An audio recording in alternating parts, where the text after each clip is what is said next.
Hello, everybody, and welcome to thank goodness, a regular HalfGen podcast after last week.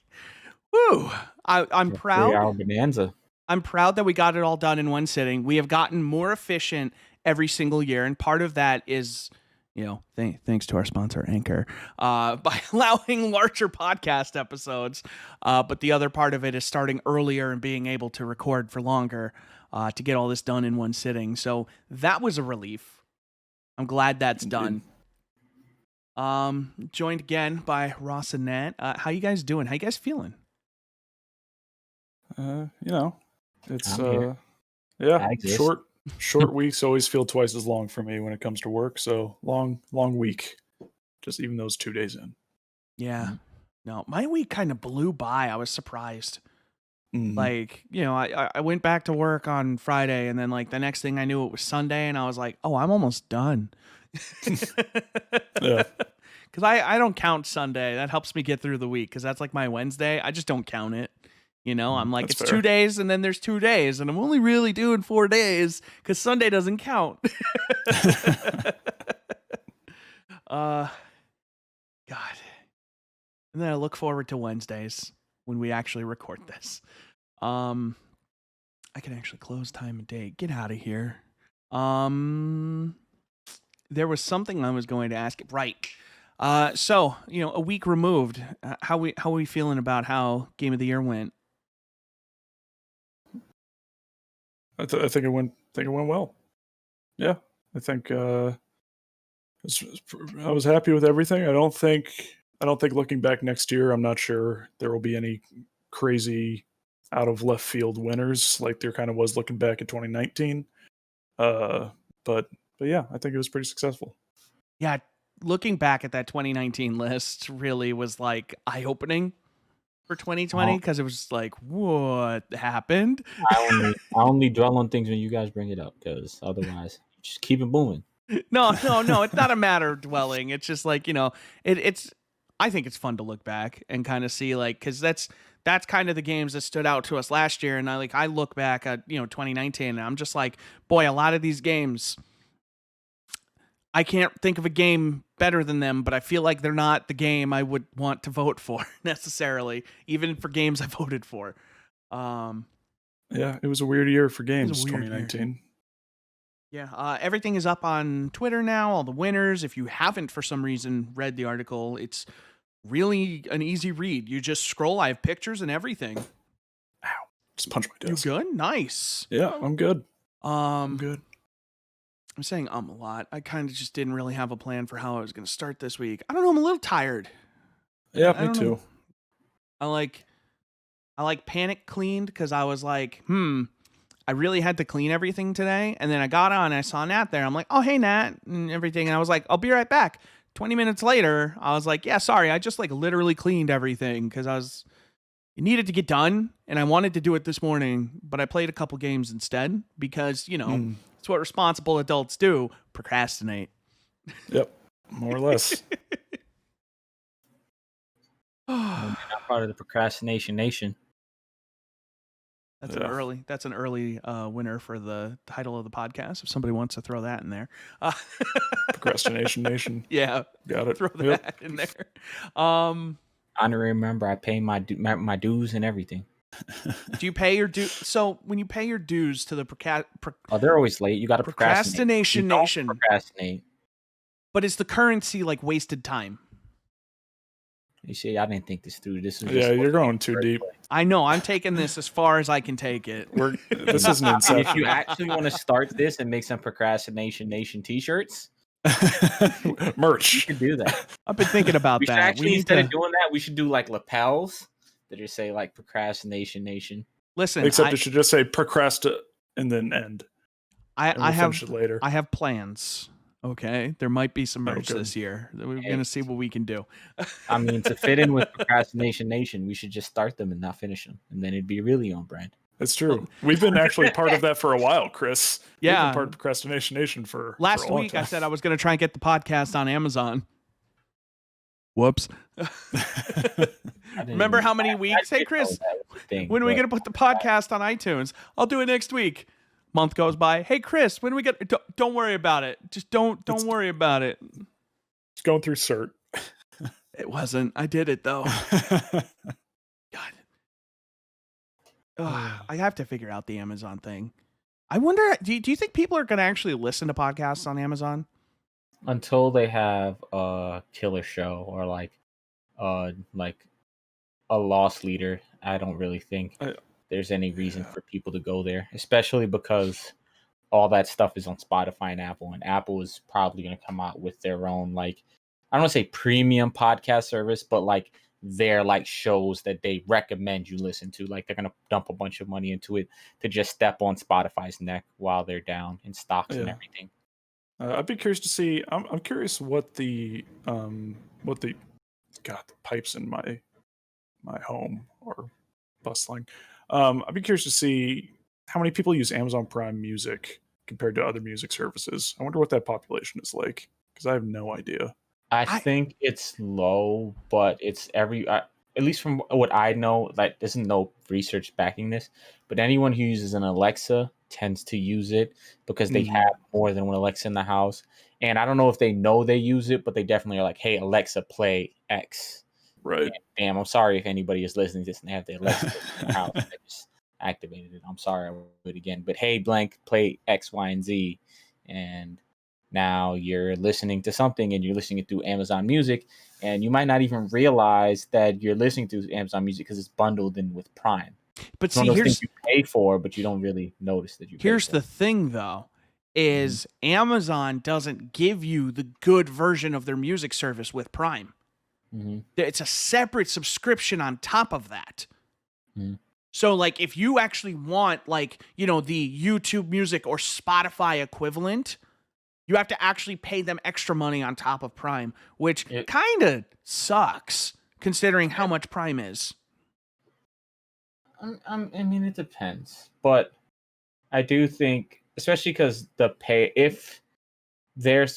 is, if they wanted to bundle in that service to be not costly to users, the problem is then they're not paying musicians. There's no balance in between there because Amazon's goal is to make money and they want their cut. So they're probably already paying musicians pennies on the dollar.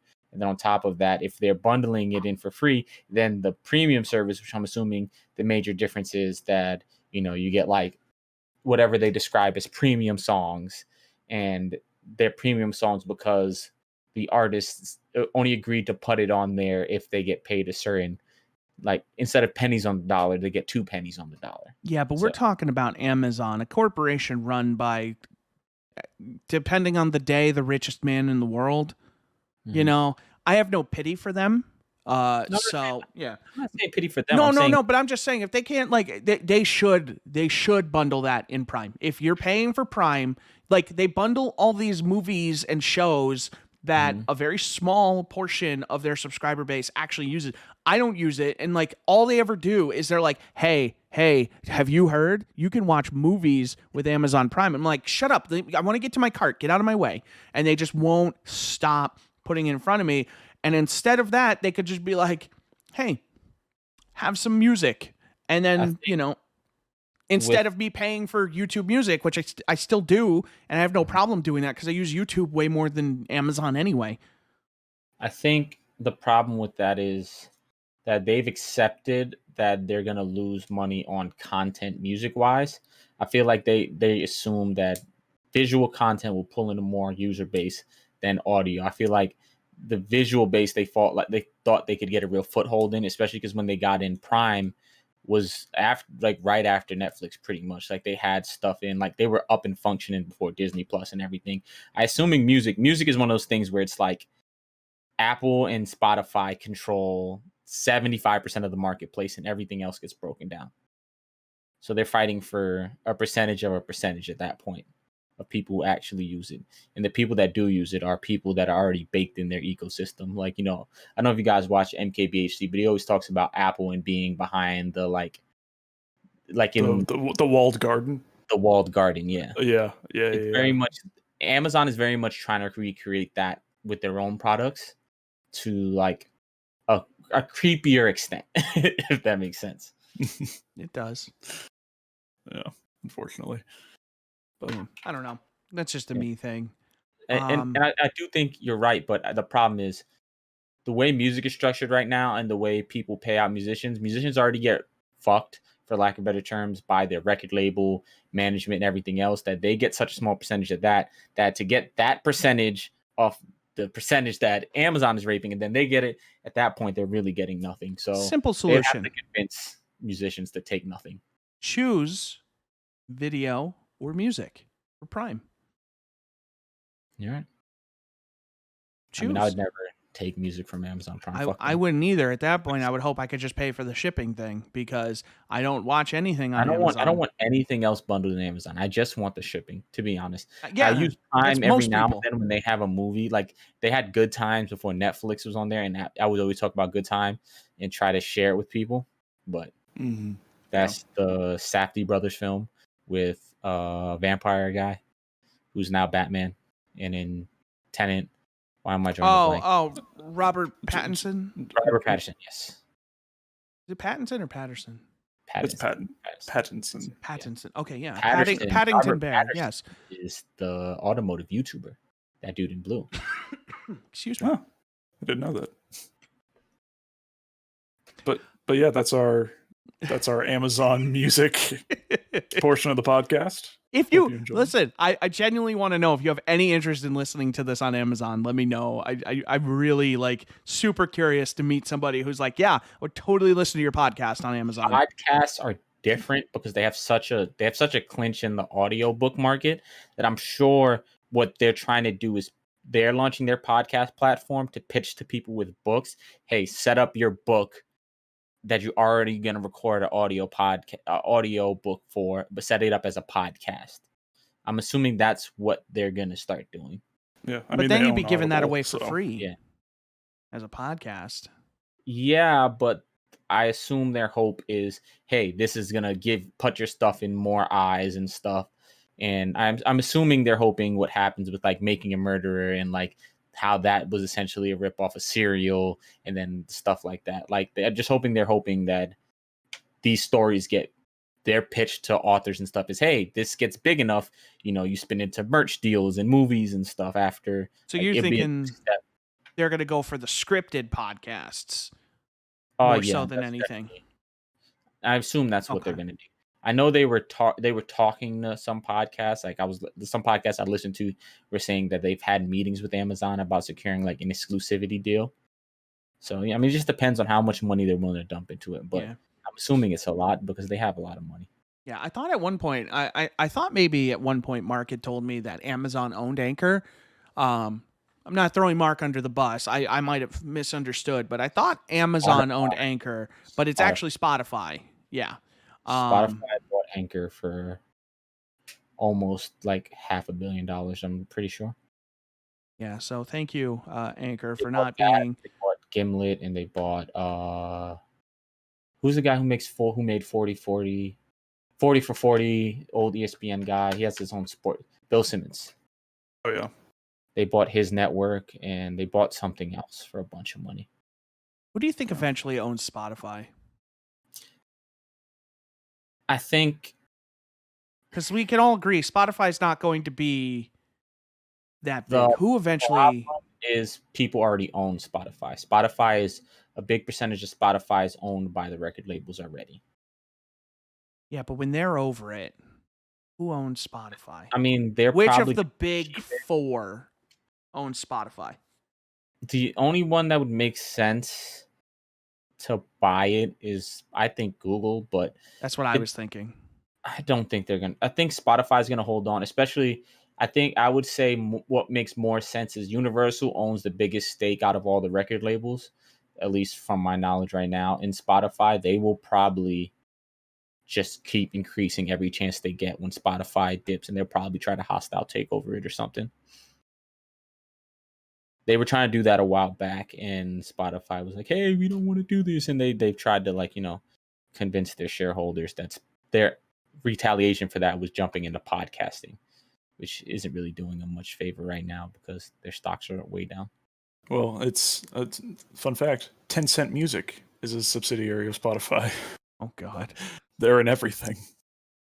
Ross, I feel like looking at you while we're talking about this is like how I feel when you guys talk basketball. I just don't follow basketball like that. Yeah, it's Talk about basketball if you want. I was trying to avoid it. No, you don't have to. You can if you want. I mean, I know the Knicks are hot right now. There's that. Yeah, there's what a- that look. The Knicks are not hot. They just beat a team they shouldn't have beat because people were out. And you No, know, still. considerably Listen, the don't guy take it on away. The my- Knicks are hot right now. The Knicks can be we good. we lost by 30. I saw that. My boss at work is a Knicks fan, and he's just like, "Do you see what we did to the Celtics?" I mean, we didn't really do that. We did that to a Jason Tatum-less team. He doesn't And care. that's He just really, wants. He just that's likes really to their score. spine. No, Listen, he's a Raiders fan. He takes what he can get. that's a weird combo. Yeah, what the? You got to beat Ugh. there, Ross. I would even God. accepted him being like a Bills Gross. and a Knicks fan, but a Raiders fan, that's weird. That's gross. Yeah, I don't no, like he always that at talks all. about his Raiders. I mean, He's especially all 'cause, like, "We're I gonna feel go out and get Deshaun Watson." I feel like normally you could pinpoint an athlete like, wow, that's the reason they like that team, or they came up with liking that. Like, I know a bunch of people who like the Patriots because of Tom Brady or Randy Moss when he was on there, or like people like the Chargers for LaDainian Thompson. Like, I remember I mean, stuff I'm like a Rams that. fan. Mhm. I'm like, but that's what I'm trying to say. I don't know who that person is for the Raiders that could have possibly made him be like, yo, I'm a Raiders fan. Like, he really like NWA or something. Thought that happened. He was a big Jamarcus Russell guy. Really thought he was going to take the league by I storm. really thought out of college he was gonna just light it up, man. So bad. Jamarcus Russell, he was number 1 for a reason. Yeah, It's like people who like the Steelers because of Juju. Yeah. Dances and shit. Yeah, All the maybe TikTok stuff. not the reason to like Yeah. the Steelers or Juju. Man, remember when Juju was like the innocent little guy getting picked on by Antonio Brown, and then he kind of became Antonio Brown but without the talent? I don't watch enough to know what the update is. I just know the outskirts, outside looking in, you know. Yeah. He's the NFL's TikTok guy. Yeah, he dances on everybody's logos, and then an 11-0 team goes 1-4 to close out, and then gets destroyed by the Browns, 28-0 in the first quarter. Yeah, some 12-4, my ass. Sports. Sports. We've covered podcasting. We've covered hostile takeovers potential. We've covered sports. Anything else before video games? Nope. I don't have anything else, I don't think. Except right, the banging pipes in my wall. Want to Bing. talk about something random? I got lots of thoughts on random. No, I mean, if you want, we don't have to, but if you want, go for it. I'm not going to stop you. Off the top of my head, but I was just saying, like, if you guys want to bring something random up, right now's the time. Games. So I played a couple old games. Not one of them's old. So I played in this last week since Game of the Year. I haven't played almost anything from 2020 because I was just like, you know what? I'm good right now. I'm gonna take a little break. I played Age of Empires 2 Definitive Edition, which was on that 2019 list. And I play with one of my buddies, and he always uses the mods. And Nat was there, actually. Hey, I was gonna be like one of your buddies. I'm like, man, I was there. No, I'm talking about the other buddy, but I was like, know, no, but I was actually, like- Nat was there. Because you said mods, I was like, that's not me. What the fuck? I'm gonna be honest. No, I forgot that you played it. Like, you know, I forgot that you play Age of Empires, even though I just played it with you. That's very hurtful. I know, and I apologize. I told Nat him is to full of be my surprises. hero, baby, and he forgot about me. That's crazy. Well, you know why? Because after that hope he disconnect, Away. after that disconnect, so we're playing this game, okay? And we play with this modded like level thing where you get like infinite population, you know, increased resources and stuff like that. We're playing against these really hard AIs because playing against people in that game is ridiculous and I don't want to deal with it. And Nat and our buddy Sealy are just getting ravaged. And I'm in the middle of both of them, kind of like, guys, I'm coming. And I'm playing as Spain, so I'm building conquistadors. I'm like, I'm gonna conquist these guys. Just you wait. And we're got our backs against the wall. Sealy's base is dead. Nat's empire is burning. And all of a sudden, the dudes on horses with guns start rolling in, and they're just like bang, bang, bang, and it's clean house. We start pushing them back. We're playing this shit for like 2 hours, man. 2 hours we're in this game. I've got like a million castles. I'm building back, and Nat's got an army of trebuchets. He's just fucking with them at this point, laughing maniacally, just like, watch this. Like they destroy his wall and just infantry pour out like an anthill. He's just like, you idiots. And I made like essentially one of the base that made soldiers, and I made a wall like with no gate. So they couldn't, and they had to break down the wall. So they came and broke down the wall in this one pathway. And then in that wall, they didn't see that it was just a bunch of, it was like 100 fucking units just waiting there. Like, nani? Like, I'm telling you, like ants just spreading out. You know when they make like the little balls to survive like water, and then like you break it and they just flood? It was like that, man. And we're wiping them out now. We're pushing back, and my game crashes. Because I was conquisting too hard. They blamed the main on Spain, and I got shafted for it. And it was sad. It was, but through it all, I still had the best economy. I had the most villagers. I had the best army. It was great. At the end of the game, they were both like, dude, we won that because of you. And I was like, wish I could have been there. I'm not used to playing that mod, like that way modded Age of Empires. So I didn't know until halfway through that game that I could just make endless villagers. So I was like trying to be like rationale and build houses to match it. And I was like, what the fuck? Oh yeah, no, you don't need to build houses. That's the thing. You don't need to build any population buildings or anything like that. Like, dude, I had like 600 workers. I'm just like, I'm deforesting the map. I've mined like all my resources. I'm like, hey, do you guys have resources I can mine? I got these dudes just doing nothing. I've got farms for days. I can end world hunger. All right? Like, I am out here solving the world's problems. And then my computer was just like, I don't want you to play this game anymore. And I was, it's too much for your 3080 to deal with, man. Too much for my 3080 and my 3900X. Yep, and 32 gigs of RAM. God damn it. But no, that was a ton of fun. We got to play that again, Nat. There's so many games we have to play. That was a good time. I love games like, I love matches like that when you're like backs against the wall and you claw your way back and it ends up being like 2 hours, but at the end of it you're just like, oh my god, that was amazing, you know? I gave up halfway through. When that happened, I was like, I'll come back from this. No, and then I just marched over. Like, I helped Sealy stabilize. I built some castles over by him and like the choke points. And then I go over to Nat and I build a wall of 6 castles in front of his base. And castles like shoot arrows and stuff. They're very strong.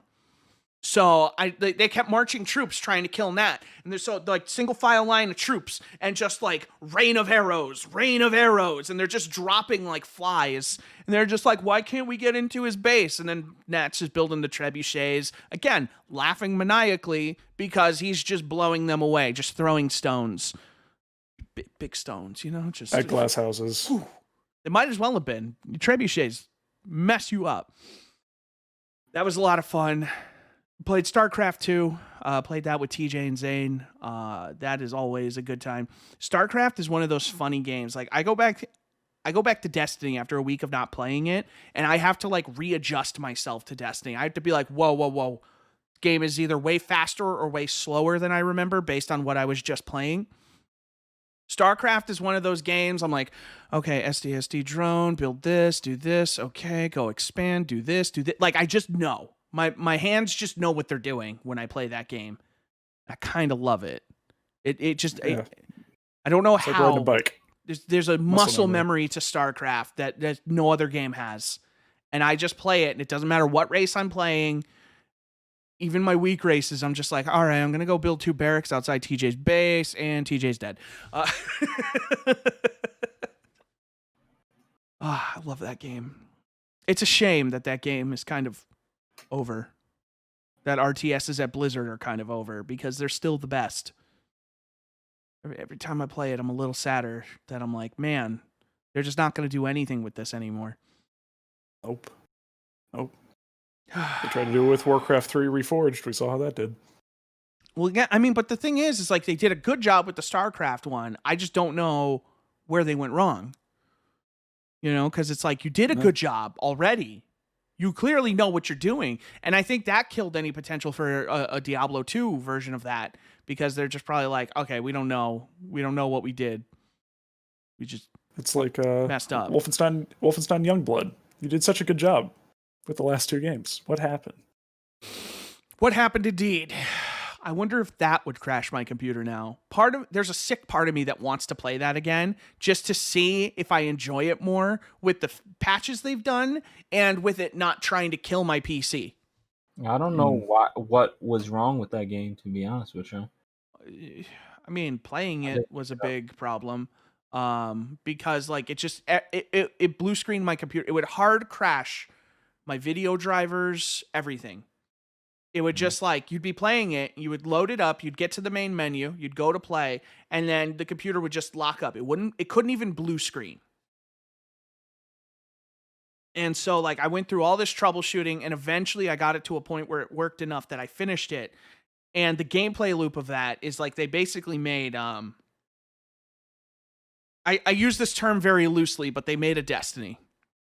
They made a game where you can go into zones and like enemies have like, you know, you're leveling up, you're getting skills, you're upgrading your weapons and stuff like that. But like you're fighting these enemies, and you got to use certain ammo against certain enemies to break them down. So it felt like a game like that.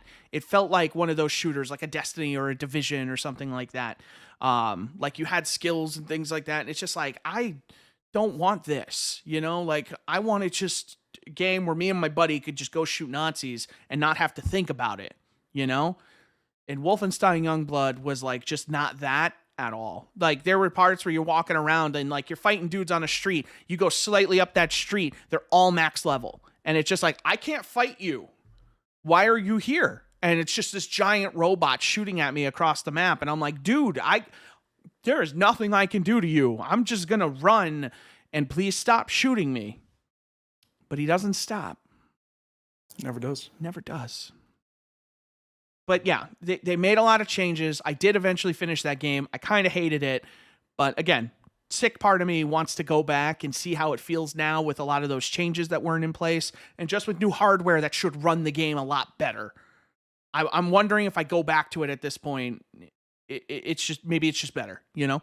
If it was just like it wasn't running well thing, I would say yeah, go back. But that's the thing. The game, the way the game played. when the game played, when I got the game working, it ran well. It ran at 140 FPS, like all that stuff. I had no issues running the game once it was running. It just sounds like the actual game itself wasn't fun, so why would you go back? No, but that's the thing, is they changed a lot of that stuff. They changed like how the ammo, so like they changed how you interact with enemies. Like you needed to do specific ammo, or you could burn through all your ammo in the wrong gun and not even break a dude's shields. You know, in Destiny, you could shoot an energy guy shields with a kinetic weapon, and you'll eventually break it, right? In this game, it just felt like you were shooting a wall with bullets, you know, and it just, that wall kept getting closer. But they loosened up some of that, from what I understand. So maybe they made the game play a little better, you know? They updated it with ray tracing as well. So like, I kind of want to see, it was a good looking game. So part of me also wants to see that, of like, you know, hey, that was like one of the showcase games when NVIDIA was like, yo, the 3090 can do 8K. Wolfenstein Youngblood was one of the games that they showed it on, running at 60 FPS and 8K with DLSS. So like there's benchmark potential there for my system. And so that's part of it. And I just don't want to do it alone. But it still has that feature. Since I own the game, I can have anybody, like if you wanted to play that, you could install the demo and you could play for free just joining me. I'm just saying, you don't have to, but I'm saying you could. That was an example. I've decided I'm not gonna lie. So that's fair. You used Destiny in the description. It was over at that point. No, I figured. That was more of like a thing, because Ross already knew that. No, it's not even the Destiny thing. It's Do I actually think I will play that game to completion? Like, I might get on and I play think I one, played it through with Will. but I wouldn't. Like, after that, I'd be like, I'm cool. Yeah, no, that's fair. I don't even want to leave one partner. I gotta convince Will to do it with me again. He won't, but like I can maybe convince him just for like the sick fantasy of it. Just be like, let's play one mission and see what happens, and he'll just be like, I hate you.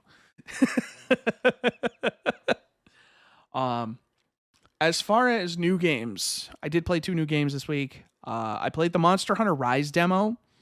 Oh yeah, on Switch. Yes, I really wanted to like that game. I really want to like a Monster Hunter. I don't think I can. I don't think I can. Like, I was playing it and like, what don't you like about it? I don't know, like, because I like Monster Hunter games. I just never have the right squad of people to play with. Monster Hunter World, I had a lot of friends who played, but the problem is they were all playing on different systems. Like JP played on PlayStation, I played on PlayStation. My friend Raymond played, but who knows what time he was on. And my friend Alan and Richard played, but they played on Xbox, so we never could like get together. If that game was cross-platform, I feel like that game would have like blew up. Yeah, like I have that on PC, and I've tried to play it, and like I've had fun, but like not in a way that like I want to keep going back to it. Like not in the way that like I go back to a Destiny, you know? Like I want Monster Hunter to grab me, so like I want to get on and play Monster Hunter every day, you know? As the Monster Hunter people do. But like there's something about it. I just like I never like the controls of Monster Hunter. Oh, Ross, you're looking up at your ceiling like a disappointed dad. The pipes. It's these pipes keep banging. And well, just so you know, it's not coming through on Discord at least. Yeah. Well, it'll probably come through on the recording because those two don't seem to have a correlation with each other. No, very, very rarely do they. Discord just has a good Well, Discord also has a voice threshold, so yeah, the pipes aren't resonating with your voice, you know? It's just not the same. Good. Yeah, I don't know. It's just like I never like the way they feel when I play, like the way and it's stupid things, and I maybe I try it again and I just need to reconfigure the controls, but it's things like having sprint on the right bumper instead of like the left bumper. Like I just, to me, that doesn't make any sense because the bottom right trigger is an attack.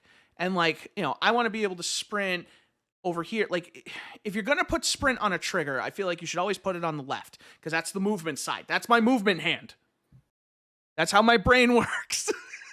That is the hand that moves. It sounds like you just remap the controls and it might be your favorite game of all time. I know, and I'm going to have to do it. But then it's like, there's all the, like, they have a tutorial, all right? And I'm coming at it hoping that it's going to be like, you know, Dummy's First Monster Hunter. And then it's just like 3 steps. It's like, okay, here's the camp. Now go jump on this rock. And I'm like looking at these instructions. And part of it is also just like, you know, the Switch has to use different controls from every other thing and label all their buttons different. And it's like, hold like ZL and this to do this. And I'm like, but I held ZL before and it didn't do that. So like, what? And I'm like, so then I'm holding the wrong thing. I'm like, wait, which one is ZL again? I'm like, God damn it. I feel like an old man playing on the Switch. Game, but you need to like confirm your hunting team. That's the thing. I don't have a team. And that's the other thing. So like I finally got in a groove and I'm fighting this giant bear and the bear eventually killed me. But like the thing is it says like press L to lock onto your target. And I press it and it just rotates my camera 180 degrees. And I'm like, and then I hold it and it's a quick menu for items. Mm-hmm. At no point did my camera lock on to this enemy, which would have made my life so much easier because then I could keep track of it. Because I'm swinging. And the thing with Monster Hunter is Monster Hunter does not like gravitate you towards the enemy. If you're swinging next to an enemy, you're going to keep swinging next to that enemy and not actually hit them. Mm-hmm. And I'm just swinging and I'm like, to the left, to the left, to the left. My character's like, oh, to the left. And then the bear's running me over. Now the bear is behind me, and so I got to turn around and swing at the bear, and the bear runs away again. And I just like right now, it just kind of feels. What are you using? I was using like this katana, the long sword. I would not recommend you using katana as a first-time player. I would recommend the dual swords. The switchblade is easier. You will definitely want something faster paced that's more forgiving. The katana is less forgiving because it's like timing. It's like you want to do the long stance and wait till the bear comes towards you and then do the up down slash and then do a spin around. It's a lot of timing with that. So I would recommend using a different weapon if you do end up going back to it. But the long sword, the hammer, the bagpipes, there's a couple. The spear isn't as bad because you have a jab, but it also has this one big spin around. There's a lot of those. So the long sword also has a jab, from what I was getting. Yeah, I didn't feel like bad using the sword. I mained the long sword. Yeah, it is that timing thing. Like I used the long sword on Monster Hunter World, and the thing is Monster Hunter World actually locked onto enemies. And so I had an easier time kind of keeping track. But the thing is I'm fighting the camera and the bear because it won't lock on to the enemy. I get you. And so I keep swinging to the left of them or whatever. And it's like, dude, just go over here and swing. And when it goes, man. I would start with a hammer and then switch a longsword after getting 3 stages in or so, because the hammer, you would just walk up and you would hold it and then you would swing and then you would spin around and like a helicopter and just hit the monster a bunch of times, and I would just do that shit over. I was thinking about using the great sword because back when I played on PSP, that's the thing, I played back on PSP. I played Monster Hunter Freedom 2 and really liked it, and I just didn't understand it a lot back then, and I got stuck and I stopped playing it. But I really liked it. And I used the great sword back then and liked it. Oh God, earthquake! Whoa! What were you saying? I'm sorry. No, I said I used to play DS Monster Hunter, so ripped to me my fingers. Yeah. I bought that stupid attachment for 3DS Circle Pad Pro extra joystick. Yeah, the one you everyone said you absolutely needed for Kid Icarus. Yeah, Kid Icarus Uprising is a really good game. Yes, Anyway. I don't know. I gotta try it again. If you want to play it with me, that'd be great. But because the thing is you get a limit. It's only 30 missions in the demo, so it's I don't want to waste missions, but I also want to try it, and I would like to like it because the thing I keep hearing about Rise is, one, it's coming to PC eventually, but not for 9 months allegedly, because there's PC code in the Switch version of the game. References to DX11 and 144 hertz, 165 hertz, things like that. And so I would like to enjoy this game because it's faster. That's what everybody says. It's a little faster and it's a little friendlier than even a Monster Hunter World.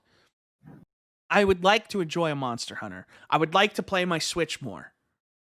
I booted up my TV Switch today for the first time since Fire Emblem.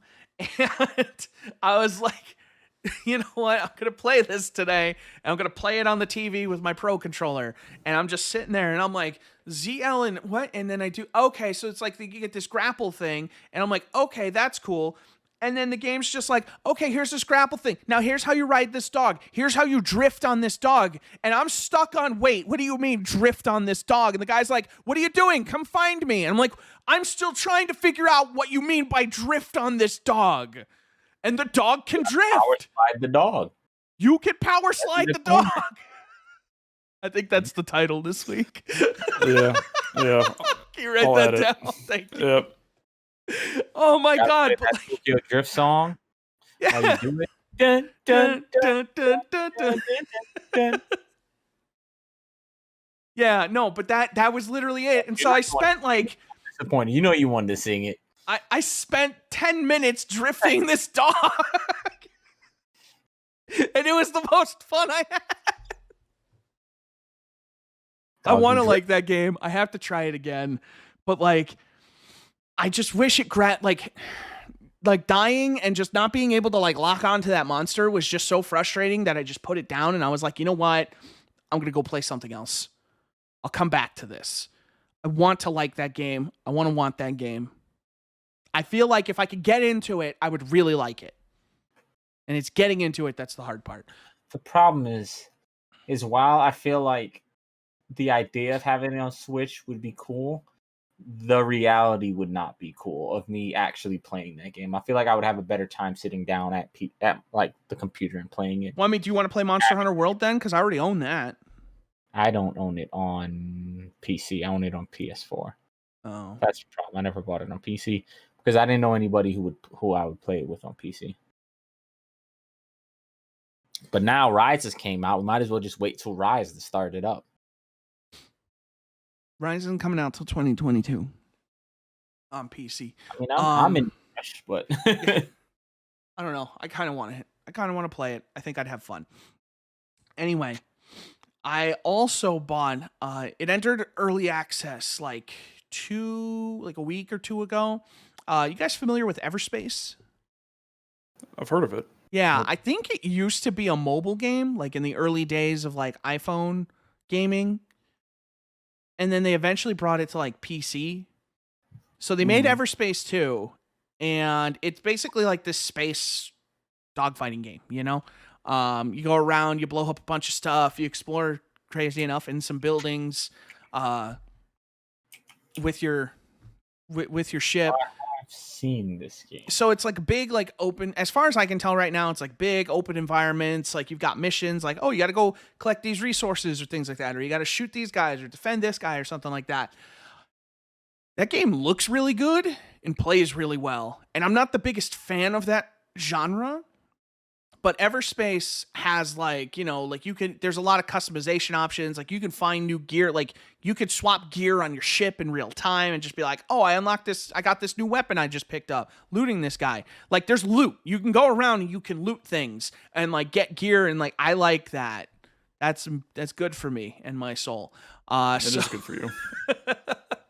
So I'm like flying around looting stuff. I'm still really early, but they've got like these animated cutscenes that aren't like, they kind of look like just stationary, like, you know, concept art like style, but they actually have some motion to them. So like, you know, they kind of have like, it's like the motion, almost like a motion comic kind of thing. A game is really cool, and I really feel like I'm too early to say too much about it. It's also very early because it's in early access, but it was just one of those games that I was like, you know what? I'm gonna buy this on a whim and see how it is. And, you know, if I don't like it, you know, refund. But I'm gonna keep that one, and I'm gonna keep playing it. Apparently, they have like the first 12 hours ish of the story done and fully voiced.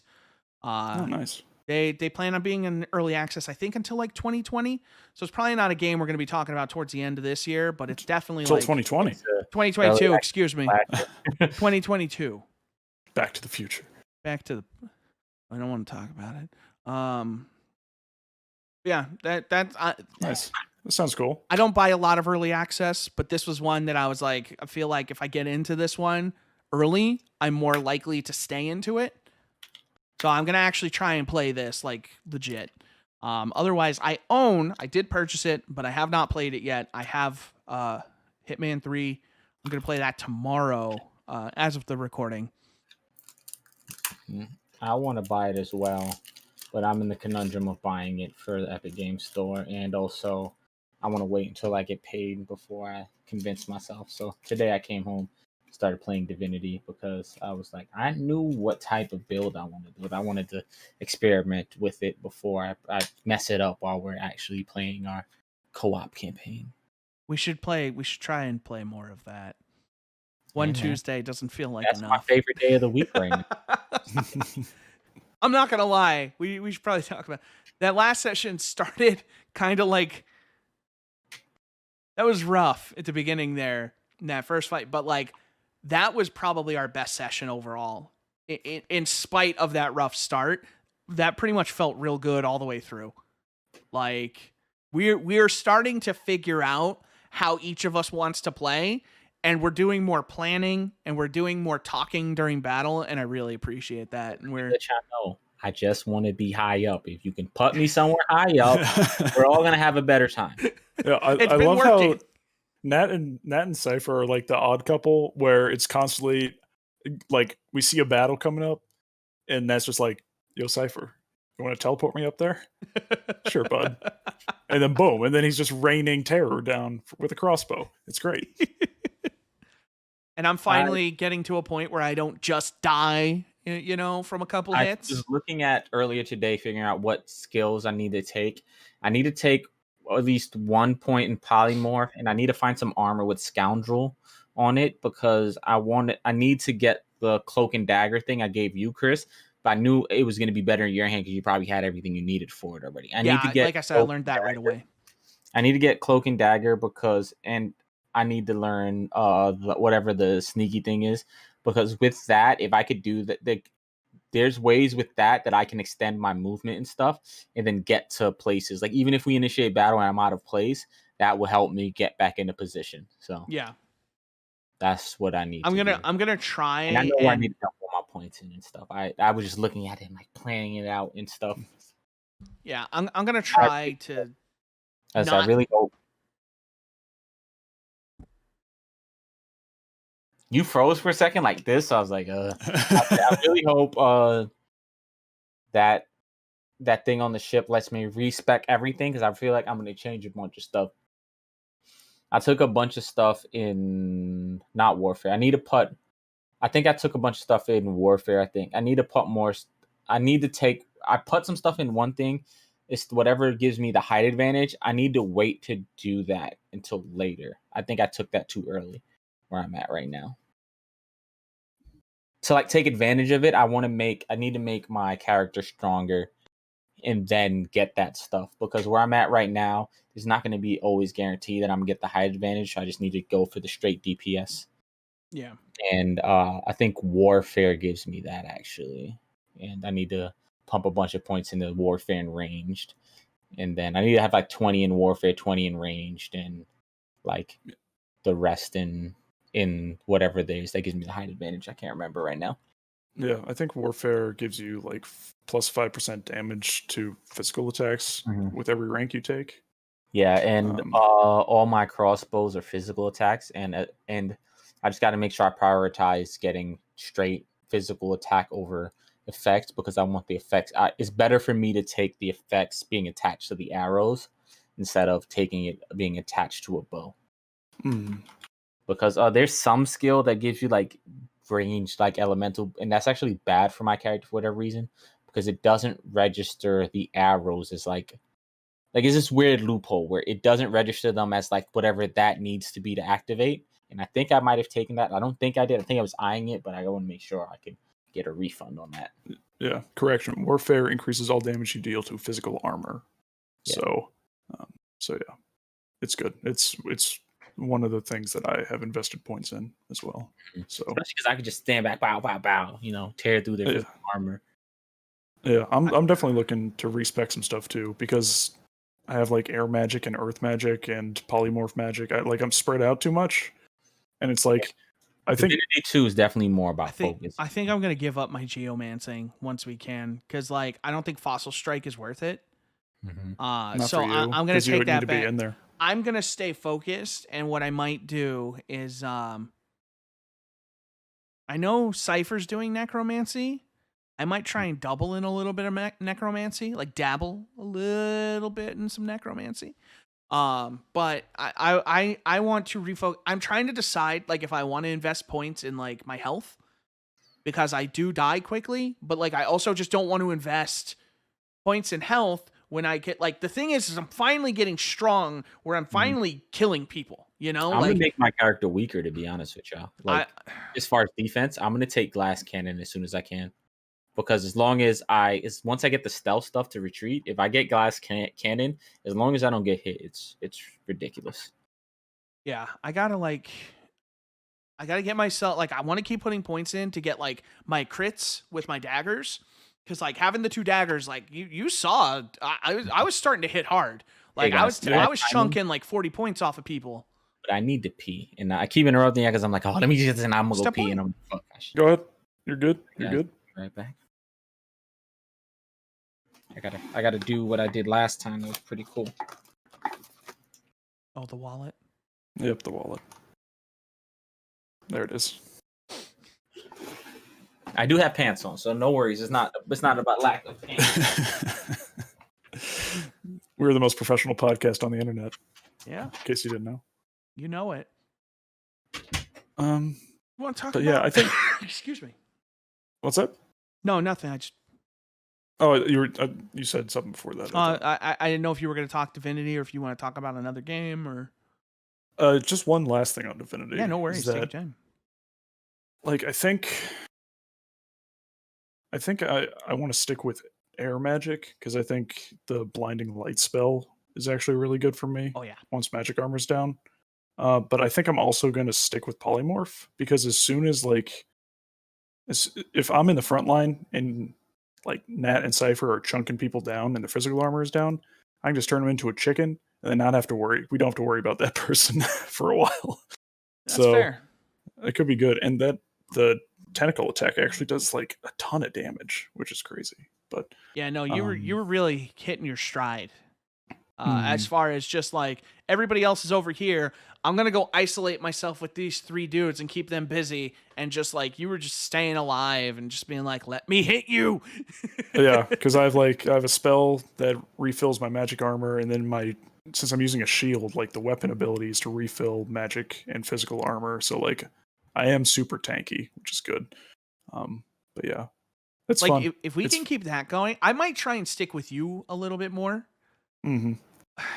See, the risk is we can leave you ice. So I feel like there's 2 directions we can go. We run you in full isolation, and you're just like, I'm gonna go to the left and distract all these guys. I should get Lone Wolf. And then, well, no, that won't work because we have too many people in the party. Oh, I thought it was just people. No, they around fixed it. me. They fixed it in this one. In Divinity 1, it worked just like, for that character, and it lowered the amount of people you could have in the party. Lone Wolf in this one doesn't do that, but if you have more than 2 people in the party, it will just not work. Oh, okay. Gotcha. So what we can do is we can have you basically just like isolate a group of people and just be like, okay, you guys are fighting me right now. And then me, Nat, and Cypher, or maybe that's the play. Maybe you and Nat, and then me and Cypher. Yeah, because that way we have a healer with each duo. And then Nat just keeps his distance and starts chunking down the dudes you're fighting. Mm. And then me and Cypher just go and fight, because Cypher can be my tank. That's true. And then as long as I can get in and either kill them or get them weak enough for him to kill them, that's all we need to worry about. I just want to get to the point where I can start like ambushing people and just be like, oh, you're dead. Right. Like that's what I'm trying to get to, is I want to be able to, like, once the physical armor is down, I want to be able, I want to either be able to kill them outright or get them to the point where the next person can. That's kind of my goal right now. And that way, if we do split up, it also reduces the number of us that are potentially on fire at one time as well. We haven't been on fire as much. It was way better this past one. Yeah. Yeah. But yeah, I'm having a lot of fun with that. We should play more. We should try and play more. I know. I'm starting up class tomorrow. I know. So it's just homework. Programming's hard, dude. Yeah. No. Yeah. That's why I didn't want to do it. More power to you. Let's see. For me, in terms of stuff I've been playing, I have been playing The Pathless on PS5 from Giant Squid, who made Abzu, which was made of some former people from that game company. Pathless is interesting. I know I've heard it's a pretty short game. I think I'm about 2/3 of the way through. The whole shtick of that game is the movement. So you're running around this kind of open world, and there are these gems everywhere floating in the air. And as you run, you can hold down the right trigger and it'll shoot an arrow and lock onto one of them. And when it locks on, it fills up your sprint bar at the bottom of the screen. So you can like get into some pretty fun like movement flows where you're just constantly sprinting and jumping. And if you hit a gem in the air while you're floating, it'll launch you even further. And you have this like eagle that you can kind of basically link paraglide with. And as you progress, he gets like more flaps, which means it's just you can press X to flap and you'll just go up an elevation level to reach higher places. Yeah, the game is fun. It's interesting. I feel very similar to the way I felt about Abzu, which was it's like Journey adjacent. Like it's trying to do kind of a similar type of vibe, and it's not quite getting there, but like I'm still liking it. So like they get the feel of Journey, but not the spirit of Journey, Yeah, or it's the like vibe, but not the spirit. yeah, it's like it doesn't feel just like Absu didn't feel like emotional like Journey did. Right. It kind of felt like it was trying to ape Journey style a little bit.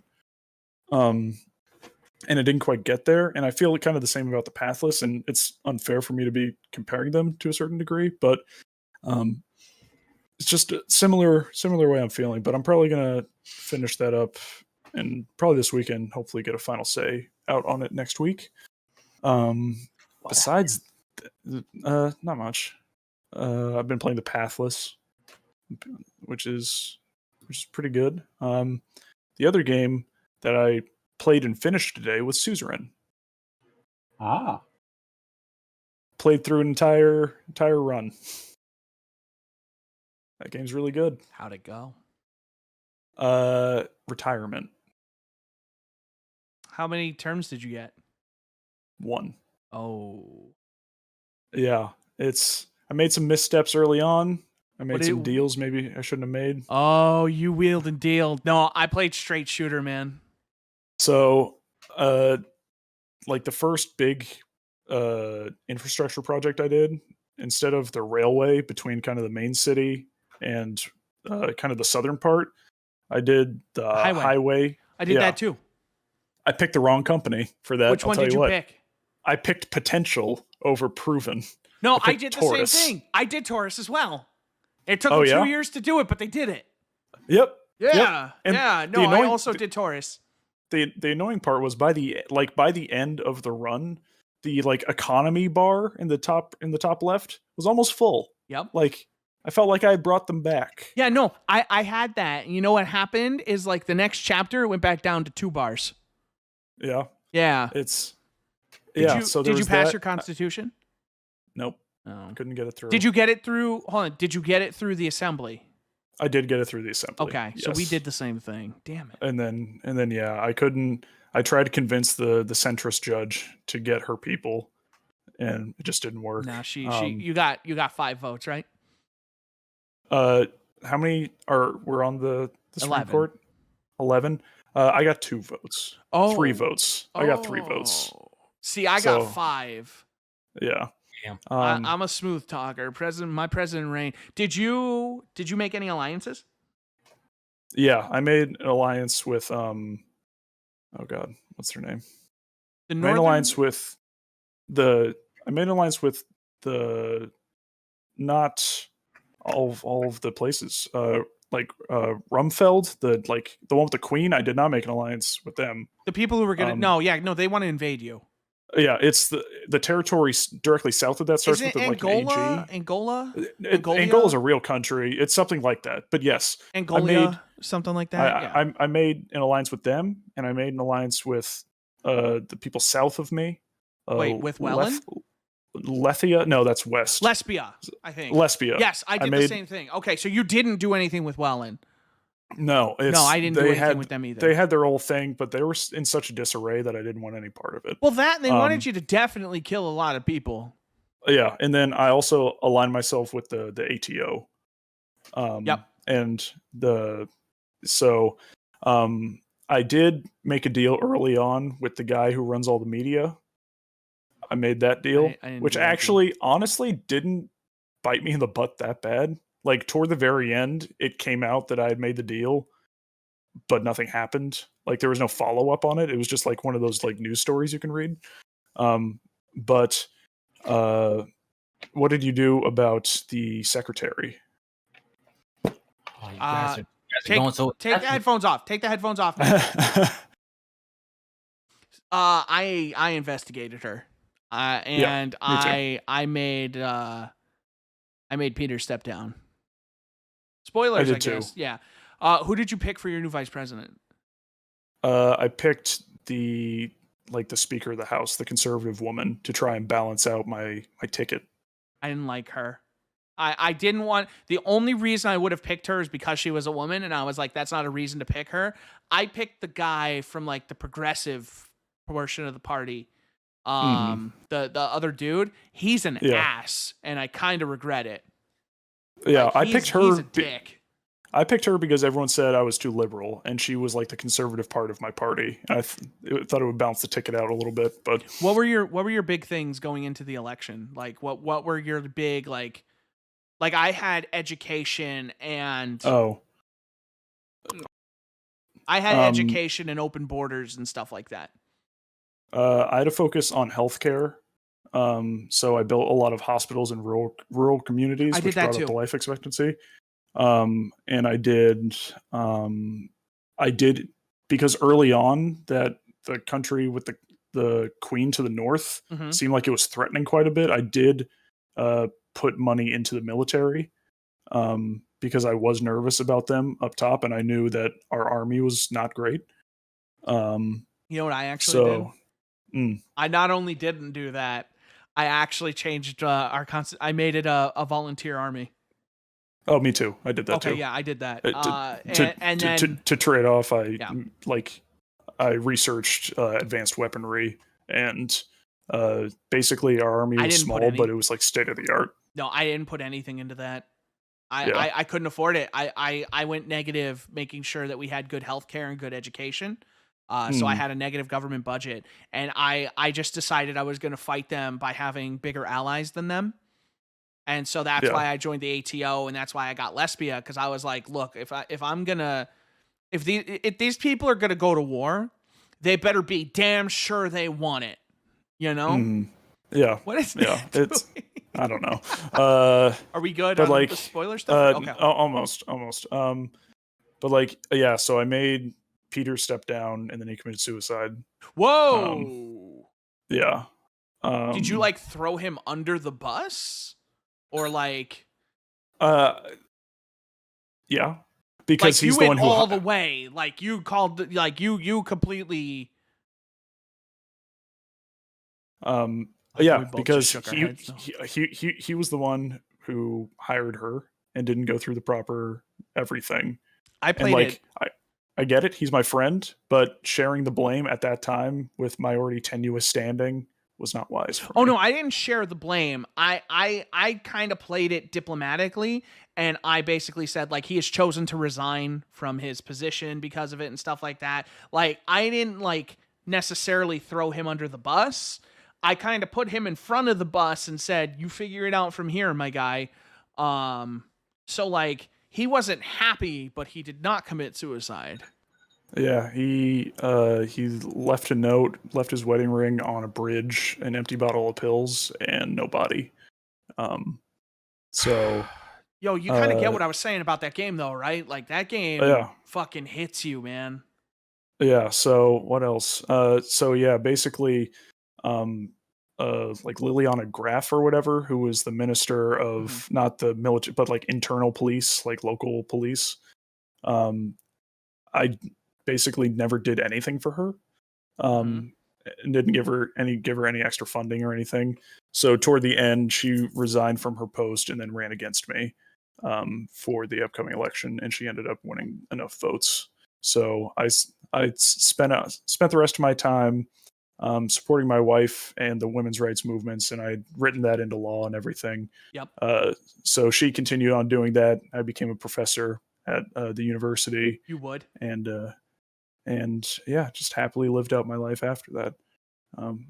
Apparently 2.5% of Steam players got that ending. At this point. So I do want to go back. Yeah, you're good.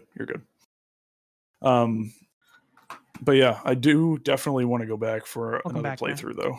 Yeah, no, dude, that game is something else. It's man. like people talk about how depressing 2020 was and not wanting to play depressing games. I didn't Last of Us 2 made me feel a certain way. I just felt hopeless in Suzerain because I felt like nothing I did was good, and And felt like like the I thing kept failing. is even like the way I played, because I was like all pro the people, and I was like, I'm doing this for the people, and I always, every speech, brothers and sisters of Sordland, Mm. it was always Yeah. brothers and Were you- sisters. That's how Were you super anti the former president guy, the one who's like a legend? Were I you didn't bring him up. anti him? I never brought him up. You know what? Mm. He's none of my business. Yeah, I called him an That's fair. asshole, but that was it, Yeah. But no, like that game, like, I'm all about doing it for the people. And then like the things that got me was when I was doing this for all the right reasons and it didn't work. Like when I didn't pass the Constitution reform, and it was just like, this was my job and I failed. And that was the stuff that got me. And I was just like, fuck, like we were so close. And it's like, but we can't get down because there's still work to, like, I got into it, dude. Like when I was streaming it, I'd be like, don't worry, like we still got work to do. Like we can't dwell on this. We have a country to fix. There is work to be done, guys. We got to keep going. We got to fight the good fight. We didn't win this one, but there's more fights to win, and I got into it, man. Like, I got invested, and like it's hard in that game sometimes because like the highs are high but the lows are low, and it's a credit to that game. Biggest surprise of 2020, Yeah, it's true. Well deserved. Anything else you wanted to talk about, Ross, games wise? No, it's really just been it's with class starting. I've been doing a lot of prep work for class, so I haven't been gaming as much. But yeah, that's all I got. Hey, How about you, Nat? Yeah, what do you got? I got some soy garlic chicken because I stood up and felt dizzy as fuck. I was like, I should probably eat something. That's fair. That sounds good. I How bought about this games? the other day, and it was like a box. It was like a fucking big ass box of chicken. Holy shit! This is to feed a small army. So I've been eating this like all week. The Army of Nice. Sordland. Yeah. Feed our people. What have I been playing? I played. I think the only thing I really played this week is Divinity And Age of Empires. and Age of Empires. There's only two things I played this week. I decided to catch up on the new season of anime and watched a bunch of like the first 3 episodes of a bunch of anime and figured out which ones I want to watch and which ones I don't and stuff. And that was pretty much it this week. We chilled out, didn't do much. I don't know. Yeah, I think that's everything I played. I should check. What did I play anything else? Siri, did I play anything this week? I haven't played anything aside from Divinity and Age of Empires. I was actually playing something when Chris asked me about playing Age of Empires, but I can't remember what it was. And I think I started playing Cyberpunk again. Yeah, you were playing Cyberpunk. I remember you saying you just turned it on, but that you were going to hop on. No, because I turned it on to play it that day. And then also when I was waiting for you guys to play Divinity, I'd started playing Cyberpunk because I was like, as soon as I start playing Cyberpunk, everybody's going to show up. Maybe that's what it was. And then everybody showed up as soon as I started playing Cyberpunk. Yep. Well, That's always how it works. The moment you start playing something else. That happened to me today True. with Destiny. I started playing Destiny, and then Zane called me. And I was like, there that it makes is. sense. It's like, I Yep, want to play there it is. StarCraft. Get on. All right. Yeah, I guess that is what we've been playing. Yeah. Slow week. Yeah. It's a recovery week from Game of the Year. God, yeah. We should have more to talk about on some newer games next week, or at the very least I will. We got 3 things here that we pulled. One of them is from Game of the Year week that we didn't get to touch on. One of them is the thing you pulled, Ross, and then one of them was something else that I saw today that I was gonna get some opinions on. Are you guys familiar with the fact that CES is actually happening Right now. or happened? I get CES press emails all the time from that one year I went as press. Yeah, so CES is happening. It's on and popping. And Sony showed a trailer This was the 11th. Sony showed a trailer that had some of their like upcoming PS5 games in it. Nothing new and noteworthy to talk about. But at the end of it, they had this little, a fine, the fine print,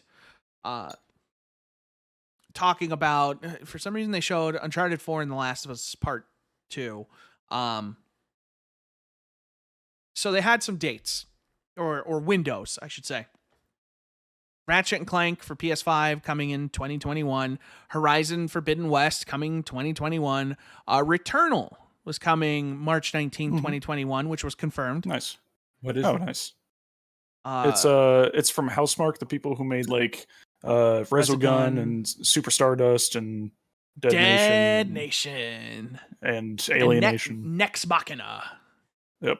All of those, except Returnal is like their first like AAA looking game. It's their first $70 It's a roguelike. It's a roguelike.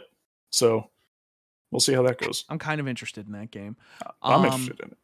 Pragmata, remember that game that we all thought was like secretly Hideo Kojima but wasn't? Yeah. Yep. Apparently 2023, which it was originally supposed to be 2022, but apparently has been delayed. Solar Ash, which was a game that was announced June 2021. Kenna, March 2021. Yeah. I'm excited for that. Stray, October 2021. Ghostwire Tokyo, October 2021. Little Devil Inside, July 2021. Project Athia, January 2022. That is the Square Enix PS5 exclusive, the one that was like confirmed for like 24 months exclusivity. Oh yeah. That's the one being built in, I think, the same engine as like Final Fantasy 15. Gotcha. And then Hitman 3 was January 2021. That game is out as of this recording. So here's the thing. Sony has since removed all of those dates from the trailer. Yeah. So I don't know if it's something that wasn't supposed to be out there or was maybe only out there for that specific audience. It feels like it probably doesn't reflect global release dates, is what I would say. I could see that. Yeah, I could see most of these dates being pretty accurate, though. It was probably a mistake to put those in there. It doesn't seem like they would take those out. I don't think it's a mistake. It's CES is supposed to be more like there's press at CES, but it's supposed to be like, hey, look at this other guy who works in the same industry. And that might be their way of bragging, like, oh, we have all these games coming out. I realize I'm leaning back and it probably doesn't sound the same, so I sat up. Yeah. That's what I would assume. But I think most dates are probably going to be right. I think those 2021 dates at the very least are going to be very accurate. At least an estimate of where they should land. Yeah. I feel like a lot of games are going to be scared back into not dropping early. I mean, hopefully Square takes their time, and because everybody's seen Cyberpunk. The thing that was interesting that a couple of people did point out, Ratchet and Clank, as last we heard, was listed as first half 2021, but now just says 2021. So, yeah, because they originally said, I think, launch window, whatever that means. Yeah. So, I hope it doesn't leak into later this year. That feels to me like an April game to me. Exactly. I could almost see it coming out in April. Q1 probably. I could see that being like a March or April. And the thing is also no mention of Gran Turismo, which was previously mentioned as a 2021 game. So. And God of War, that was mentioned as a 2021 game. Yeah, that's not coming out in 2021. I think that was a mistake to ever say 2021. But, it's crazy. Here we are. Yep. Ross, I don't know if you have the podcast stuff pulled up, but do you want to go over the sales? That was your baby. Yeah, so getting this off VentureBeat, but the NPD group, the group that tracks video game sales this is specifically the United States. For 2020, they released their top 20 highest selling games of the year. No specific unit totals, just placements of the games. So hold on real quick. I was looking at that little video at the top. Yep. They had this thing. A new NPT group report has confirmed that spending on games hit an eye-watering $56.9 billion in 2020. Yeah, everyone's inside. Holy Everyone's shit. playing way more I games. know, but like, holy shit, that's a number. Yep. So we can do top 10. Yeah. So top 10, number 10, Final Fantasy VII Remake. Boom. Number 9, the limited time availability, Super Mario 3D All-Stars. Yeah, it turns out that strategy works. Still stupid. Yep. Number 8, somehow still Mario Kart 8 Deluxe. Number 7, Ghost of Tsushima. Number 6, The Last of Us Part 2. Number 5, Assassin's Creed Valhalla. Number 4, Madden NFL 21. Number 3, Animal Crossing New Horizons. Number 2, Call of Duty Modern Warfare. And number 1, Call of Duty Black Ops Cold War. So I think it's Call crazy. of Duty, Call of Duty did that in like a month and a half. it's Call of Duty. I know. Like, it's cliche to say it's Call of Duty, but like Oh it's the safest bet in the world is that Call of Duty will be the highest selling game of the year. Well, it's also that like I know I don't like why am I drawing a blank? Destiny. No. That's but the studio that develops Black Ops now. Treyarch. Treyarch. I know I don't like Treyarch games, so I stay away from it. But if I didn't know that, Cold War seems very appealing with all the Reagan stuff and like the way they like put all the aesthetics together. All the trailers are really like convincing. I feel like, and off the back of people talking about Warzone so much and how this Call of Duty was better than ever, I could see how people, got swept up in the wagon of doing it. I mean, That's fair. especially because they incentivized people to buy Cold War if they played Warzone. So, Right. a lot of people want that skip and that extra stuff for Warzone. So, yeah. So if you take off the Call of Duties, Animal Crossing New Horizons was the highest selling game of the year, which Followed by The makes sense. Last of Us and Ghost of Tsushima. Oh no, I'm sorry. I scrolled a little further. Followed by Animal Madden. Crossing, then Madden. Yeah. Madden and Assassin's Creed, which are like two crazy volume games. Yeah. And then, Last of Us Part 2 was the highest selling Sony exclusive this year in a year of great Sony exclusives. I just think it's crazy in any scenario. Let's just look at this. Let's just take this real quick. Nintendo on an exclusive game outsold games from Electronic Arts, from Ubisoft. Sony outsold games from Nintendo at some point. Also outsold, a bunch of third-party stuff. Like credit to their development, that Nintendo and Sony are making all these games and they're selling like crazy on one platform. Yeah. That they're on Yeah, this that's the list. crazy part. Yeah. And Final Fantasy VII it's- Remake the same. Real quick, I just want to shout one thing out because I think this is huge. Miles Morales being number 12. Yeah, 12th of the entire year. That's the next generation game on this list, other than Call of Duty, Mm-hmm. or current generation, I guess technically, but you know what I mean. That was the highest selling game of the new generation because you assume Call of Duty was probably a combination of like PC and like old consoles and stuff. Miles Morales on PS5 probably outsold Call of Duty on PS5 if it's this high. I would assume. Maybe that's a stretch on my part, but yeah. I mean, I think a lot of those numbers do come from the PS4 release. But some of those would be PS4 too, because the Miles install Morales, base is going to be huge there. Yeah. But yeah, still that released in like October, November 12th. super late in the year. Yeah. It released in November and it was the 12th highest selling game of the year. It's crazy. It's crazy. The only other two I did want to point out, Dragon Ball Z Kakarot was on the top 20. That's weird, man. I have that game. I contributed to that. I bought it. I still haven't played it, but I contributed to that because I'm hoping it gets a next gen patch. I have no interest in that game. I don't know. I bought it because it was on sale and I got Ghost of Tsushima for half off when I bought it. I was just like, whatever. I just think it's crazy that the Dragon Ball Z game is in the top 20. Like, that's nuts to me. Cyberpunk was 19, and that doesn't include digital sales. But that's even worse because it was the 19th best-selling game on the two platforms it ran the worst on. Yeah. Just think Yeah. of how many people that is. It's a lot of people. Oh my god.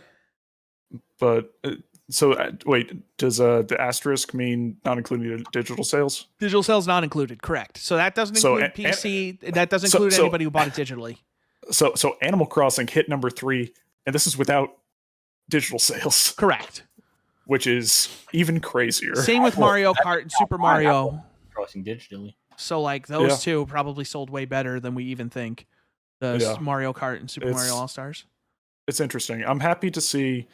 I have been hearing some complaints from, and it's not like fanboyism, but it's been from the Microsoft side of things that most of Sony's like AAA first party games are a similar style, like a third person narrative based action game style.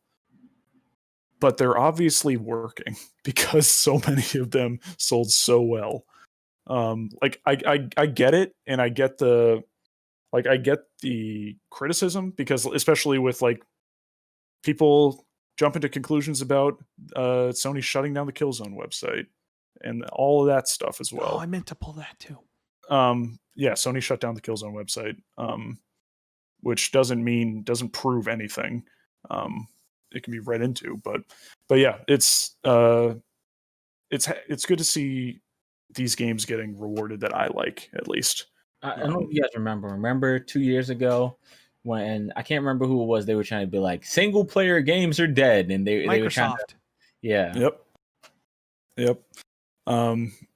I just think, and here's the thing, and you know what? Call me what you will, but here's what I'll say. And we talked about this a couple weeks ago, Ross. Mm-hmm. They're talking about PlayStation's games because they don't have any of their own games to talk about. Because Microsoft hasn't proven anything yet other than Game Pass is a good value. If Sony wouldn't be so kind of bullish on adding games to like PS Now or making the PS5 more backwards compatible than it is, like that's really most of what it is. Like if there were more like PS1 and PS2 games on PS Now, I'd be so happy. I really they just don't add. They barely add games to that thing, and it's a shame. I really think they're missing out by not releasing their games on PC, because I feel like that demographic is very different. Mm-hmm. And yeah, I might not buy a PlayStation 5 anymore, you know? But I probably would have, because I'm stupid, because it's the same reason why I want an Xbox for some reason. Because I like having this box here. And sometimes I want to play a game on my big TV. I almost bought an Xbox because they were in stock. And I could also get that like Game Pass like bundle thing where it's like $50 for a month. Oh yeah, no, $35 a month, dude. For the all like, access. Yeah, it's stupid. I was thinking about it. It almost got me. I was like, Sony, after the game has been out for a year, Sony should be releasing those games on PC. I think there's a good chance. I think Horizon did incredibly well on PC, and I think that should have been a wake up call to them. Hey, if you want to keep the game exclusive to PlayStation for like a year, sure, I get that, but release it on PC afterward. They should always release it on PC. It shouldn't be 3 years. God of War should be on PC. Days Gone, The Last of Us, come April or May, whenever The Last of Us Part 2 came out, they should be talking about a PC version. It should be coming out, because guess what? People like me are stupid and will buy it again because I want to play it on PC now. I'll buy it on PlayStation because I want to play it when it's fresh. I agree that they should put it on PC, but I do understand why they don't. I get it, because their console business is super important to them, and I get and I respect that. But I'm looking at it as more important at Sony than the PlayStation brand is Spider-Man. Like, they will not let that go. I just think it's a mistake from the perspective of you have so many more millions of copies of this game you could sell, and like they have proven. Horizon had kind of a rocky launch on PC. They have been supporting that game so hard that they had to put out like a thing on Steam and just be like, guys, like we have to actually stop supporting this game so well because we're making the sequel. Yeah. And like, we're still going to update it, but that cadence is going to slow down a bit. They have been putting out patches for that game, man. Month after month, they have been supporting that game. So like, this was their maiden voyage, but generally speaking, like, hold on, let me pull it up real quick. I want to see what the rating is right now for Horizon on the store. Yeah, I feel like it sold really well on You guys didn't say PC. it with me, by the way. What's that? You guys didn't say it with me. Say what with you? Before I said I made the sound, and I was like, say it with me, guys, and you guys didn't. I did not hear you. I'm sorry.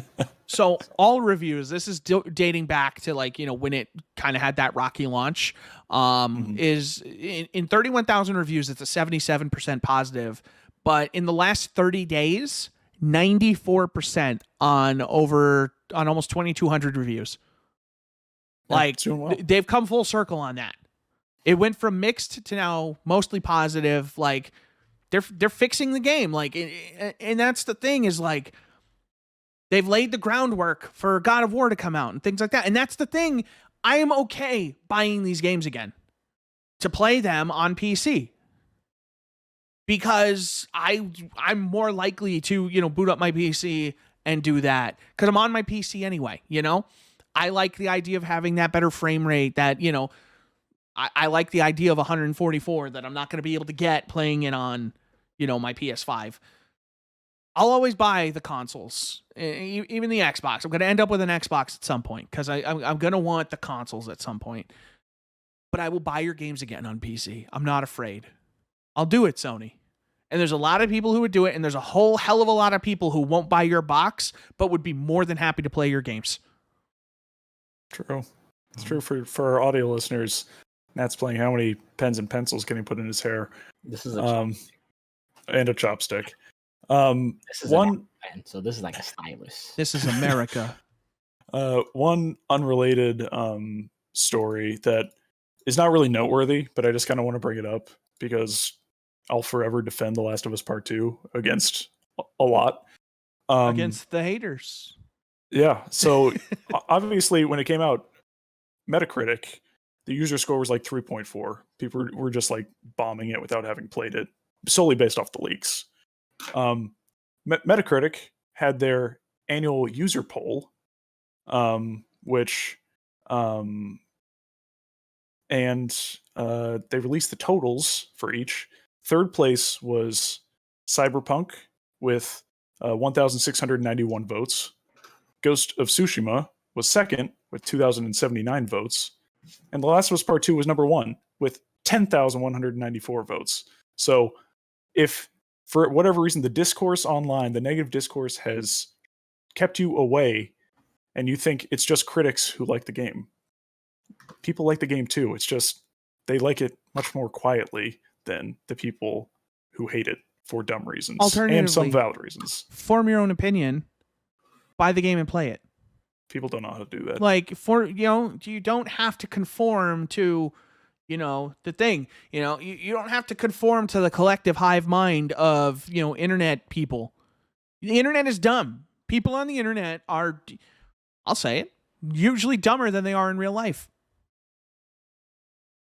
I'd say at least 10%. Or they're that dumb in real life, they just show it off online. Well, because that's the thing is because you can hide behind a username online. You're not going to necessarily want to go out there and say something stupid. You don't want to prove it. In real life, you might be a little more tame and just be like, hey, I'm going to save this stupid thing, but I'm going to go tweet about it later. People on the internet are dumb and they say dumb things for dumb reasons. Form your own opinions. Play games for yourself. So what? If you buy it and you don't like it, you took a chance. That's half of video games. We're talking about, especially nowadays, it's so much easier to just try a game, Sony needs a good refund policy. That's what they need so that people can kind of take the chance on these things. But like, there's no excuse, so what? You're out $60. You spend you could spend $60 way worse, a million different ways. Especially if you buy a game like at launch and you figure out you don't like it soon and you trade it back in and you get like $30 back for it. There was a thing I don't know if I can talk about this because I got a survey. I would lean toward no, just to be safe. I'm going to talk to you after this Talking about Okay. about it. About PlayStation's Game Pass. Or No. Something unrelated. I don't remember if they said like it was like an NDA thing. I Better think it be was just safe like an than opinion thing. Yeah. So I'll tell you about it after. Okay. But yeah, that was the story I brought up just because it was specifically Metacritic has come under such fire for like their user review system and how it's super flawed. So I thought that was just fun. you should have to link your PSN ID, and they should have to see that you physically played the game. Yeah, they shouldn't the allow game- reviews. They at least shouldn't allow reviews to be posted months ahead of time. Like that's Metacritic is flawed. especially user reviews. Yeah. I can understand. Well, yeah, critic reviews they get the game early, specifically user reviews. Sidebar: look how long my hair is, guys. It's pretty long. It's pretty long. I need a haircut. It doesn't look that long until you stretch it out. Yeah. I mean, that's the texture of my hair. So Any other news stories? yeah, the last thing I did want to talk about, and I just thought this was an interesting thing just to get an idea. So the EU has fined Valve and 5 publishers a total of about $9.5 million for the practice of geo-blocking PC games. Effectively, what that means is if you live in Germany, you have to pay the Germany price for the game. But if in, Poland, that game is cheaper, Polish people can buy the cheaper version, but the German people can't. I realize I picked two. Listen, we're cool now. It's the future. I didn't want to make this a thing. But anyway, ultimately the idea is that these companies are blocking, so you can't buy the cheaper version of the game when you live in another country. Same thing happens in the US because people in the US were like buying Russian copies of games for pennies on the dollar, and then that's what led to a bunch of like G2A stuff, and it kind of killed the new game economy. And that's so geo-blocking is the issue that the EU antitrust is going after. Specifically, it was Valve, Bandai Namco, Capcom, Focus Home Entertainment, Cook Media, and ZeniMax. Mm-hmm. So, thoughts? Like, should you be able to... I'm sorry, go ahead. Can't people just like use a VPN and get around it? In theory. Yeah. Do you think it's wrong, though? So it depends. For countries that are in like the EU, they should generally get the same price because those countries have agreed, hey, we want to operate on a universal currency. Like places like that are all in there, they should operate the same. I didn't know this is where you were going with the question when you briefed me on it, if we should talk about this. But I do understand the different prices for different regions, if that makes sense. Because I get like a lot of devs at the end of the day, they want their game out there. But they also are like, hey, we've all agreed that this game costs, like new games cost $60. And we're like, hey, this game will sell it's like a lot better in Germany if it costed like $30, for example. I don't know if that you should do that for new games, but I don't want to say I get it, but it's like pricing new games differently is kind of scummy. Well, like especially if it's drastically. Like I understand for tax reasons and everything. Yeah, I imagine the idea is just that like a country with a smaller economy, they might be using the same currency, but they're making less of it. Mm-hmm. So you have to price your game cheaper so that people can afford to buy it. Yeah. Do you think it's fair though that, Germany, like, hey, just because I make more money, why am I paying more for the game? It's the same thing in the US. Why shouldn't I be able to buy a cheaper version of the game? But like, I get why they would do it, but I don't get why, they enforce it the way they do, because it's like, how can you blame people for wanting to get the cheaper version of the game? Especially like the EU, I think targeting these people for doing it is the opposite problem, where they should be targeting and just being like, why are the games different prices depending on where you buy it? I mean, didn't you say they find the devs and not people? They find the publishers, because the Yeah. publishers were working with Valve to execute the geo blocking. I think geo blocking is scummy, but I do think like it's like, how do I say this? If we agree that new games are $60, right? That's just agree. Whatever that translates to every currency should be that. And I think making games cheaper so people could buy it is cool, unless it's like, hey, like let's say Germany, they're like games in Germany are $80. They're like so much more expensive than everywhere else. That's kind of scummy, but I also don't know like how much they're taxed there. They might be taking a lower percentage in Germany, for example, because they're taxed so much higher. You know what I mean? Or they might be cheaper in another country because that country doesn't tax digital like sales.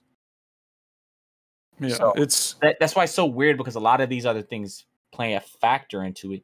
And if at the end of the day, if your country doesn't tax you on digital sales, that doesn't mean the company just gets to profit more because of that. You know what I mean? Mm-hmm.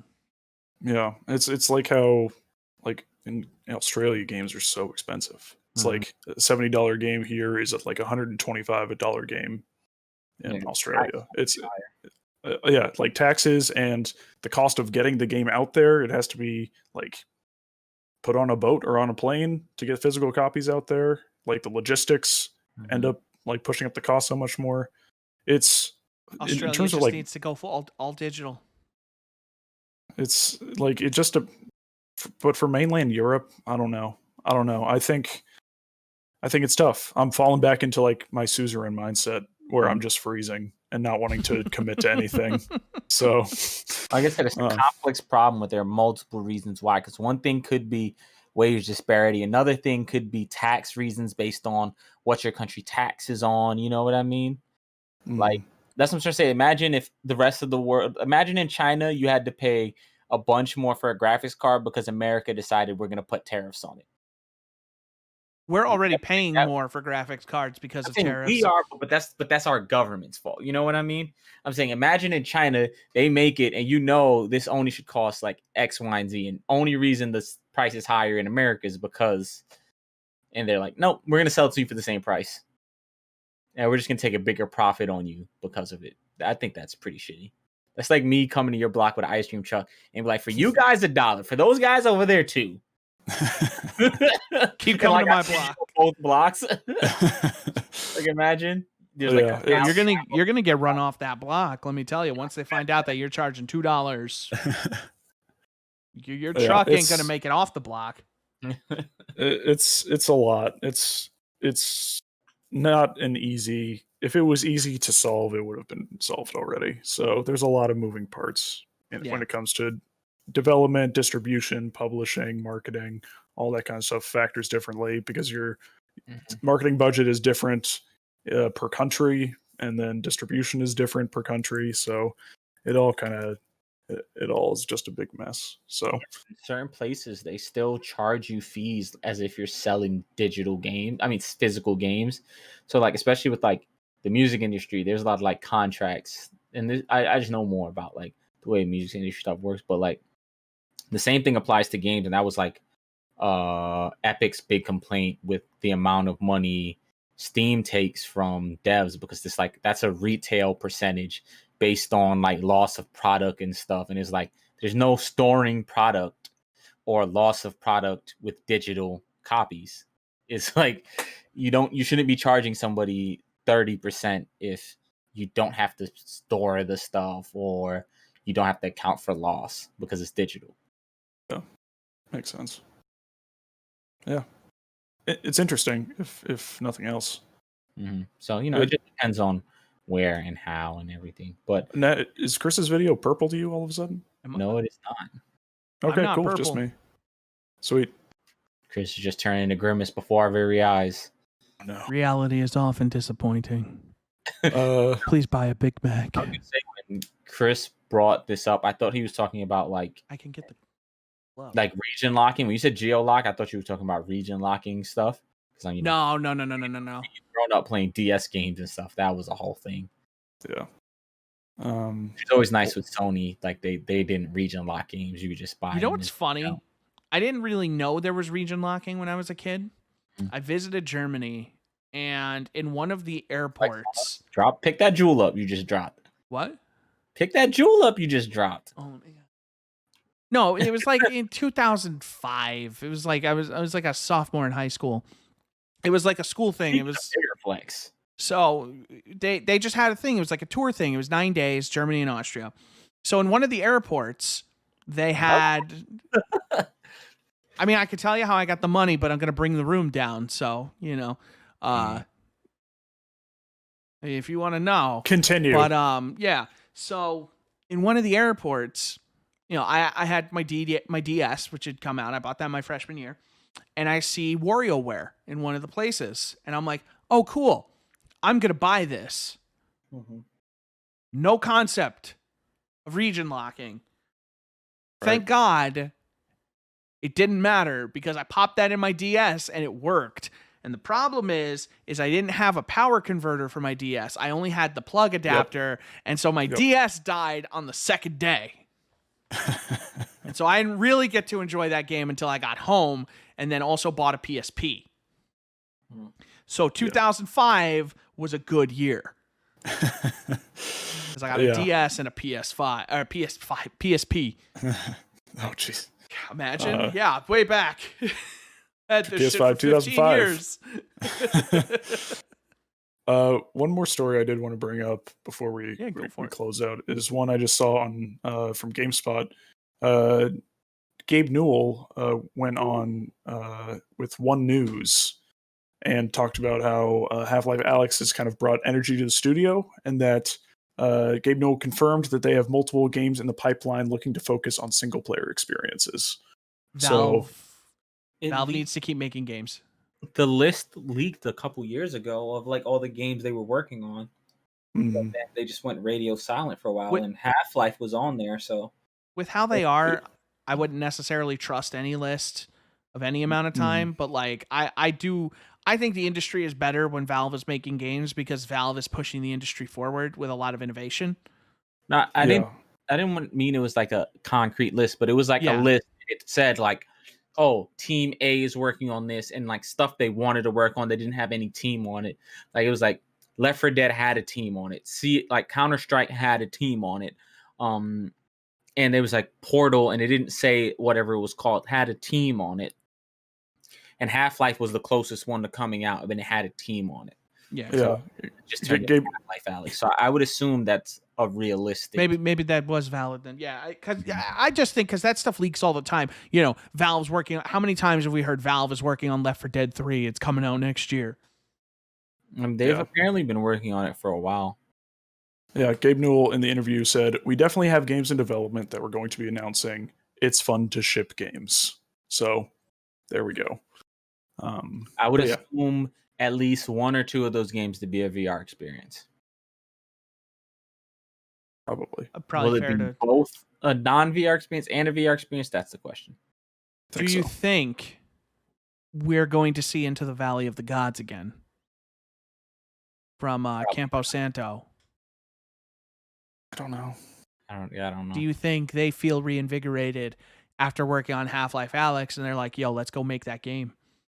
Maybe. I'm just thinking to myself how crazy a Portal VR would be and how sick I'd get. That's probably the game I think would. That's the thing. You probably wouldn't get sick because they're really good at it. Yeah, but just think those co-op puzzles where you're like flinging each other across rooms. Also, my dog's crying in the background. Probably dial a lot of that back, though. Yeah. My wife just got home, which means it's about dinner time. Yeah. Yeah, no, we can wrap it up there. Gentlemen, another solid week. Appreciate you all being here.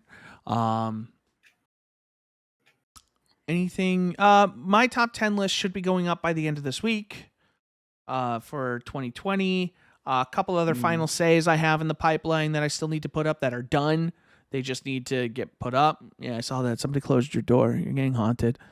Yep. It's called marriage. Yeah. Wow. Okay. Nat next just week died. Next week there should be a final say for the Pathless at some point next week. And then, yeah, I'll have to figure out what else I'll be playing since I will have coding homework now, which is fun. Ross, we should figure out some time to try and do a video once I get this 4K 60. Yeah, we should for sure. we should set aside some time and get some footage. Let's do it. Let's do it. All right, everybody. Thank you for listening. We'll catch you next week. And tell your friends about us. Bye-bye.